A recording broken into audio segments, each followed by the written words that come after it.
Have you ever wondered what it takes to turn a $1,000 car into a drift car? In this episode, we're going to find out. This AU Falcon that I bought was cheap, $1,000. Being so cheap, it does have some inherent problems. One, power steering doesn't work. I'll show you what I mean by the power steering not working.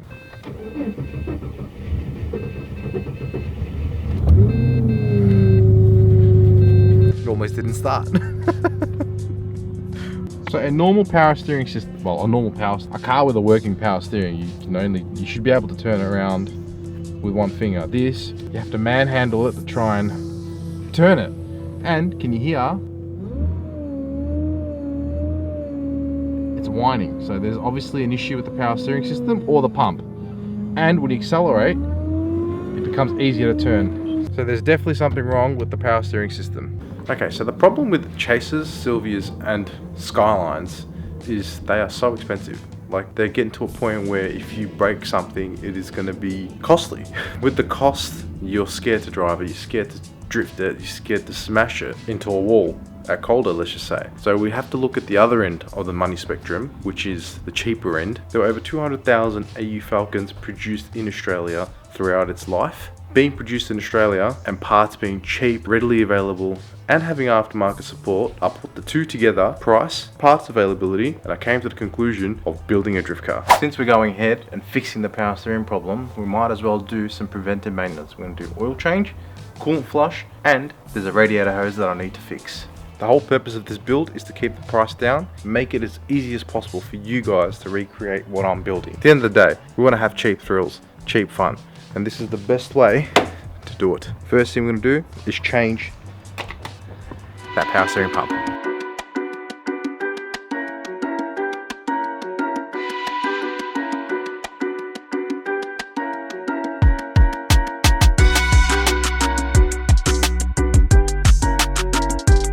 Once the belt is off, I move to the rear of the power steering pump and remove the high pressure and low pressure power steering lines.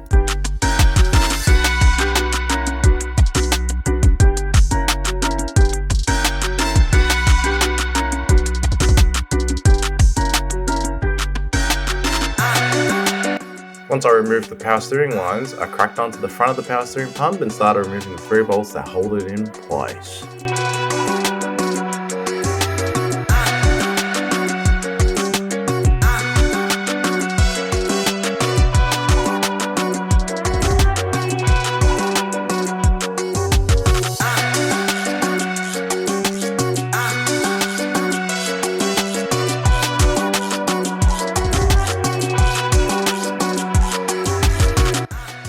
Out with the old power steering pump, you grab the new power steering pump and you just simply reverse the procedure.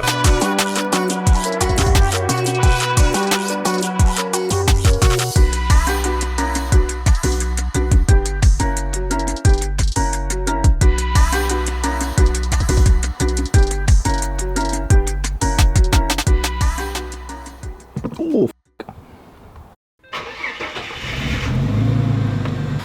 Now we'll just bleed a little bit, let the car run, turn the steering wheel left to right a couple of times just so it gets rid of all the air off the system.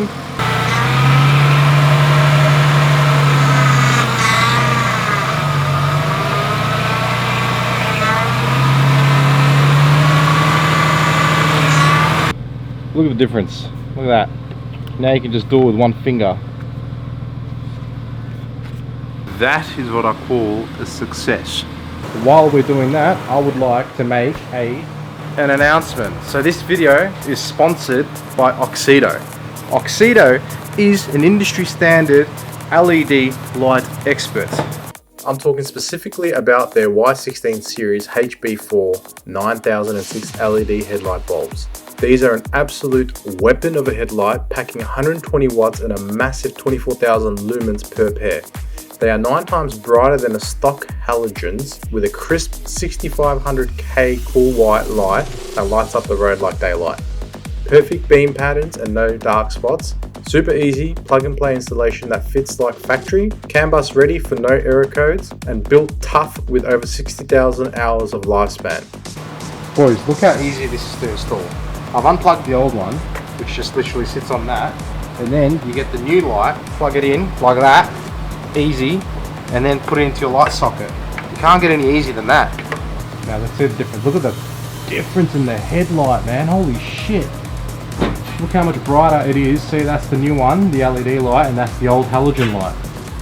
You can just tell straight away how much different the headlight is. Holy shit, I'm actually fucking amazed at how good it is. I'll close the garage just to show you a little bit better. Okay, that's the garage half closed and the lights turned off. Look at that. That just looks absolutely phenomenal. You'll definitely be noticed when you're coming down the road with these bad boys. Out with the old, in with the new. If you guys want a set of those beautiful, magnificent headlights for your car, head over to their website or the link in the description below and get yourself 15% off every time you purchase anything from that website. It helps me feed money back into this channel and just keep going. They've also got a massive range of cars. You can find it there. If you don't find it, shoot them an email and they'll sort something out for you. Now, back to the live action.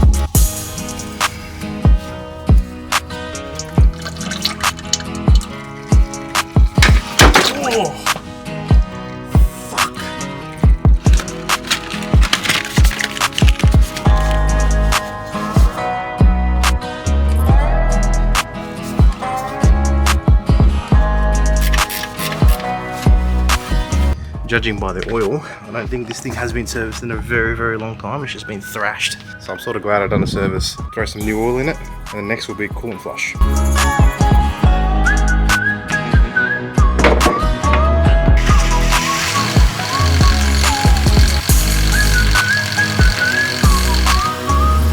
The oil pressure light was on for a little bit. That was a bit concerning.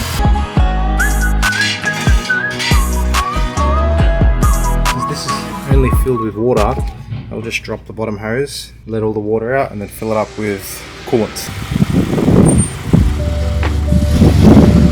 This here feels like a redback spider's web. I will reiterate that this is only water. Get ready to have a shower.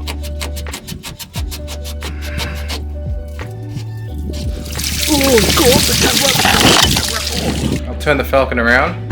Because right now it's facing downwards, so down the hill. If you want to bleed systems, if you want to bleed coolant systems, you have to have it facing up and the reservoir being the highest point. So I'll turn that around, face it up the driveway, fill up some coolant, and then I think we should be done.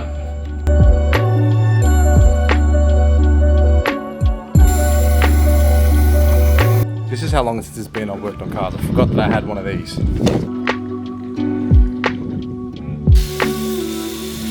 So the way this thing works, it's like a reservoir. It holds the majority of the coolant up here until the thermostat opens. Once that opens, it sucks everything through. And then if you have any residue left over, you just push this down and then just pop it up. Oh, well, yeah, pop it up and don't make a mess.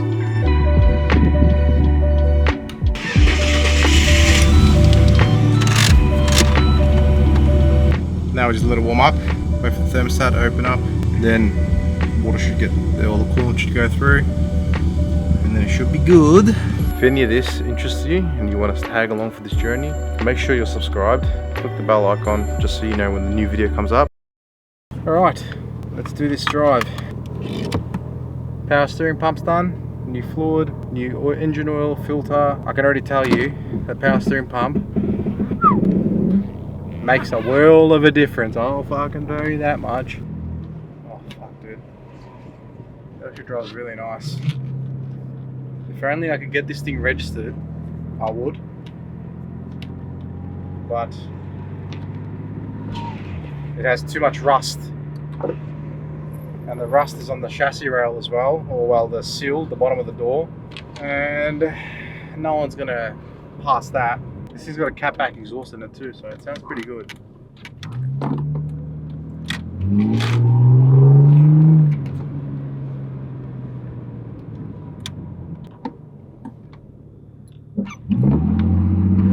It's too fucking dry.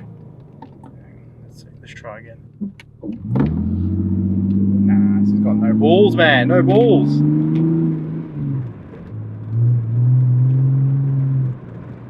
I am going to run out of fuel soon though, so I need to be careful. Apart from that, man, it's actually made a mad difference doing all this maintenance. It drives really, really well. Only just to do more skids and fuck the power steering pump again. You know, Ford things. If you guys have made it to the end of the video, appreciate you guys, because retention is the biggest thing for me that I've been trying to get better on.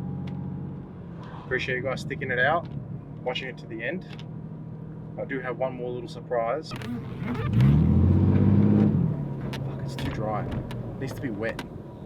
Like I said, I do have one more surprise. So this is a surprise. I have picked up a mini spool for the Falcon. For those who don't know what a spool is, it's essentially a welded diff but stronger. Higher gear, lower gearing, so it's a 373. So it means that it can spin the wheels quicker, which is exactly what you want when you want to skid or do, you know, go drifting. So now that pretty much leads us to the next chapter of this car. So from this point onwards, we're going to start doing some modifications. That was one of the bigger costly modifications that I had to buy, because that helps the drivability of the car a lot. Like, it just helps the car skid a lot better, especially with an auto, because manual conversions are fucking forever you can't find manual conversions. It's just hard to come by nowadays. But yeah, now onwards we're going to start doing some modifications to the AU, cheap budget mods, and then hopefully one day we'll be able to take it to drifting or Calder Park, just to go for a little session or a Mexico run, see how that goes. If you guys have made it to the end of the video, really appreciate it. Shout out to you guys, because without you guys I wouldn't be doing this. If you guys want to support the channel, make sure you like, comment, subscribe. Any interaction with the channel is good for the algorithm. I know I haven't been uploading for a while. It's life sort of got ahead of me and I had to sort of wrangle and grab a hold of it before I could do things to YouTube. Appreciate you guys sticking around. If you guys want to support me further, I do have a Patreon. There's a free version, there's a paid version. Whatever you guys want to do, just show us some love and support. The links are in the bottom of the description. Go help yourself. Select a tier that you want to do. If you can't, then that's fine. Just watch the video, like, comment, and interact with the video. Let me know what you guys thought about this video. If you have any improvements that I could make on the video, please let me know in the comments below. Appreciate your time, and I'll see you guys next time. Take care.